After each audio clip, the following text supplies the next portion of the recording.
Hallo liebe Freunde, ich melde mich heute mit einem fantastischen Blick über das Zugdepot, wo ich schon mehrmals festgestellt habe, dass wir eindeutig zu wenig Platz haben, denn das ist so vollgestellt, dass man die Züge überhaupt nicht mehr rangieren kann. Die muss man alle von den Gleisen herunterheben, damit man hier raus ins freiere Gebiet kommen kann. Also das geht schon mal gar nicht. Und zusätzlich haben wir hier unten noch kistenweise voll gepackt mit tollen Zügen. Also die müssen alle noch hier irgendwo hin. Das heißt, hier werden wir wahrscheinlich noch die ein oder andere Platte einfügen. Dort drüben seht ihr auch eine Rita in freier Wildbahn. Sie ist gerade dabei, bei ihrem Vergnügungspark wieder das ein oder andere Detail zu ergänzen. Ich hoffe, es wird was Tolles werden, was sie macht, aber ich bin mir eigentlich ganz sicher, sie macht das sonst auch immer ganz gut. Ich habe jetzt mal eine kurze Pause gemacht von den Arbeiten bei meinem Schneeberg. Erstens ist heute das Wetter relativ schön draußen, da habe ich nicht so viel Lust hier beim Winter Village weiterzuarbeiten. Andererseits habe ich keine Steine mehr. Ihr seht aber schon hier die Bergkuppe, das wird schon alles weiß. Hier kommt noch mehr Relief hinein und auch hier hinten kommt für diesen kleinen Wanderweg schon das Gras durch. Also wenn wir Steine haben, dann, wenn die Bricklink-Bestellung da ist, dann werden wir euch wieder Updates geben. Ich bin eigentlich jetzt gerade hier auf der anderen Seite unseres Layouts unterwegs, und zwar ist jetzt dadurch, dass wir die Mine ganz dort hinten am Schneeberg eingebaut haben, was sehr toll aussieht, wie ich finde, ist jetzt hier ein relativ großer Bereich, der auf einmal ungenützt ist. Das heißt, hier sind mehrere Bodenplatten in Braun gewesen und die Mine, sehr viel Baustellenfahrzeuge. Das ist jetzt alles leer. Hier in der Nachbarschaft haben wir, damit ihr euch auskennt, diverse Tankstellen und Autowerkstätten. Dann kommt hier der Bauernhof und hier in diese Richtung geht es dann zum Zugdepot mit den ganzen Kränen und Verladebahnhöfen. Was sollen wir jetzt also hier noch an diese Stelle packen? Es darf nicht allzu groß sein. Ich habe mir zuerst gedacht, wir geben die neue Tuning-Werkstatt hier in dieses tolle Plätzchen hinein. Andererseits ist dann aber schon sehr viel autolastiges Zeug hier in diesem Gebiet der Stadt mit den ganzen Tankstellen und Autowerkstätten und dem ganzen Zeug. Das wird dann vielleicht ein bisschen zu viel. Also wenn ihr einen Vorschlag habt, was wir hier hineingeben können, dann schreibt es uns. Und wo wir gerade bei den Autos sind, ich habe auch noch eine andere Frage, und zwar, wie handhabt ihr das, dass Lego in den letzten Jahren oder besser gesagt Jahrzehnten die Maßstäbe von ihren Fahrzeugen so stark verändert hat? Ich spreche da jetzt nicht mal direkt von den neuen Speed Champions, die ja mittlerweile 8 Starts breit sind, was sich ja fast nicht mehr in ein normales City Layout integrieren lässt. Ich meine zum Beispiel, kleinen Moment, sowas hier. Wir haben hier einen Müllwagen aus den 1990ern. Und hier haben wir einen Müllwagen aus den 2010ern. Und ich glaube, der Blick von oben verrät euch schon, auf was ich hinaus will. Und zwar ist der neue ja ungefähr, ich glaube, 3- oder 4-mal so groß. Jetzt ist das Problem, wenn man die direkt nebeneinander stehen hat, dann sieht das überhaupt nicht gut aus. Ich versuche jetzt überall, wo es nur geht, die Fahrzeuge so anzuordnen, dass nicht immer ganz unterschiedliche Maßstäbe nebeneinander stehen, aber das ist zum Teil gar nicht ganz so einfach. Hier zum Beispiel in diesem Blickwinkel sieht es ganz gut aus, denn das sind alles neuere Fahrzeuge, aber dennoch ist es nicht ganz so leicht. Wie macht ihr das?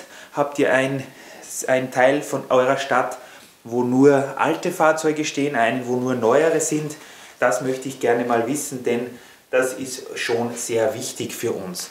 Auch würde mich interessieren, ich habe ja vorgehabt, dass wir hier irgendwo unter dem Riesenrad so eine, ja, wie soll man sagen, Hall of Shame Ecke machen. Und zwar haben wir relativ viele Sets aus den Anfang der 2000er Jahre. Das war ja die Zeit, wo es Jack Stone gab. Den werden wir nicht in die Stadt integrieren, das kann ich euch schon mal sagen. Aber wir haben viele dieser einfacheren City-Sets, die mit diesen großen Autokarosserien daherkommen, wo die Teile zwar zum großen Teil bedruckt waren, Andererseits ja, waren sie aber auch für den Stadtbau jetzt nicht das höchste der Gefühle.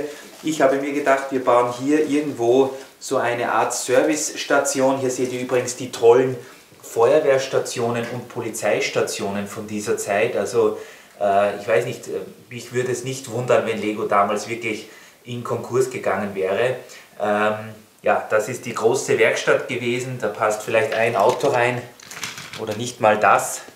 Das war schon ein Witz. Wobei die Minifiguren von diesen Zeiten eigentlich ganz cool sind, aber die Autos, ja, als Fahrzeugfan muss ich ganz ehrlich sagen, die gefallen mir nicht so gut. Und trotzdem möchte ich sie irgendwo in die Stadt integrieren, da sie trotzdem die Geschichte von Lego widerspiegeln. Und es soll ja auch das Layout ein Rundumblick über die Historie der Lego-Geschichte sein, also gehört auch das dazu. Ich war jetzt die letzte Zeit auch sehr stark damit beschäftigt, hier etwas abseits von unserem Layout erstens mal diese Kisten zu sortieren. Hier sind noch jede Menge Kisten mit allerhand Zeugs. Hier hinten, wenn ihr in diese hineinschaut, seht ihr zum Beispiel ein komplett ramponiertes Fußballfeld, das gehört auch wieder mal aufgestellt, und zum Teil sind hier noch alle möglichen, schauen wir kurz hier hinein, hier sind noch Eisenbahnen, die zum Teil halb zerlegt sind, hier so ein Verladekran, der auch nicht vollständig ist. Was haben wir hier noch? Hier haben wir noch 9 Volt Züge drin. Ich glaube, in dieser Schachtel sind die Trafos für die Gleise, also hier ist noch jede Menge zu tun. Und was ich jetzt die letzte Zeit gemacht habe, ist, ich habe mich sehr viel mit den Minifiguren beschäftigt. Das ist eigentlich Ritas Spezialgebiet, aber interessanterweise habe jetzt ich sehr viele Figuren sortiert und sie auch schon in die passenden Bereiche gegeben. Die sind zum Teil auch schon fix und fertig verpackt. Das heißt, hier haben wir zum Beispiel ein Säckchen, wo lauter Bauarbeiter drin sind. Dann geht es hier weiter. Was haben wir hier? Feuerwehrleute aus allen unterschiedlichen Zeiten von Lego. Hier haben wir die Leute, die noch an den Strand gehen werden. Da haben wir noch ein Säckchen mit lauter Bauern und so weiter. Also ihr seht, hier ist alles voll und es gibt auch noch sehr viel für mich zu tun, denn wir haben vor kurzem mal ein Konvolut bestellt mit einer Figurensammlung, die 1200 Lego-Figuren beinhaltet. Und hier sind auch noch wahre Schätze drin. Hier sind zwar trotzdem relativ viel generische Figuren mit von der Partie, also viele Bauarbeiter, die ich brauchen werde, Gleisarbeiter, Lokführer, Polizisten und so weiter. Aber das ist wirklich eine wahre Schatzkiste mit verschiedenen Lego-Figuren aus allen Sets und aus allen Jahrzehnten. Hier gibt es auch Fußballer, Astronauten und so weiter. Es ist nur nicht ganz so leicht, dem Ganzen Herr zu werden.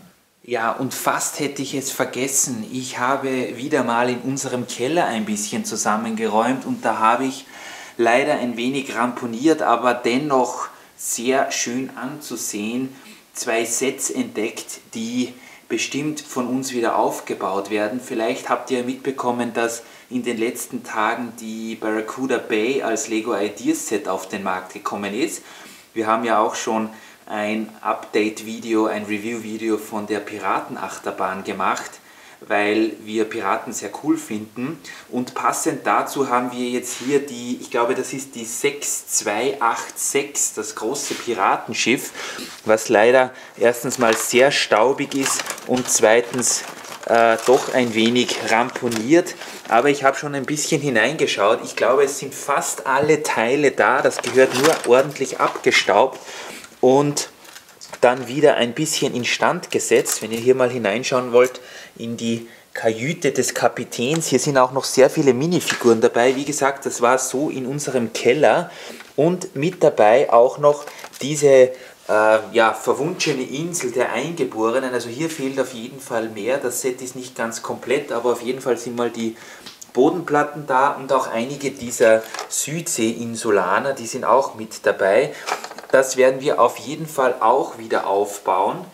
Und ich habe mir gedacht, da können wir ja, wenn wir genug Platz haben, ich nehme euch mal kurz mit auf die andere Seite zum Vergnügungspark, da können wir ja den Vergnügungspark um die Barracuda Bay erweitern. Und vielleicht wart ihr ja schon mal im Disneyland in Paris. Dort ist die Fahrt mit den Piraten der Karibik ja auch so aufgebaut, dass dort so eine Art See ist. Und in diesem See schwimmt das Piratenschiff von Jack Sparrow. Hier ist übrigens Rita. Was machst du gerade? Hi, ich probiere das mit den Blumen aus. Ich bin jetzt einmal am Experimentieren. Ja, da sind wir schon sehr gespannt, Genau. was du dann auf uns zukommst. Also wie gesagt, ich habe mir gedacht, dass man vielleicht irgendwo im Vergnügungspark dann dieses Piratenschiff in eine Art See hineingeben kann, dass es dort dann schwimmt und dann natürlich auch diese Südseeinsel, aber das ist ein größeres Projekt. Außerdem sehe ich hier nirgendwo mehr genug Platz, außer wir geben das Hogwarts Castle irgendwo anders hin. Nein. Das wäre möglich. Bis dahin, ja, wir haben jetzt mal wieder einiges zu tun. Sagt mir bitte, wie ihr das handhabt mit den Autos der unterschiedlichen Größen und Maßstäbe. Und wenn wir wieder weitergebaut haben, dann melden wir uns wieder bei euch. Bis dahin, macht's gut und bis demnächst.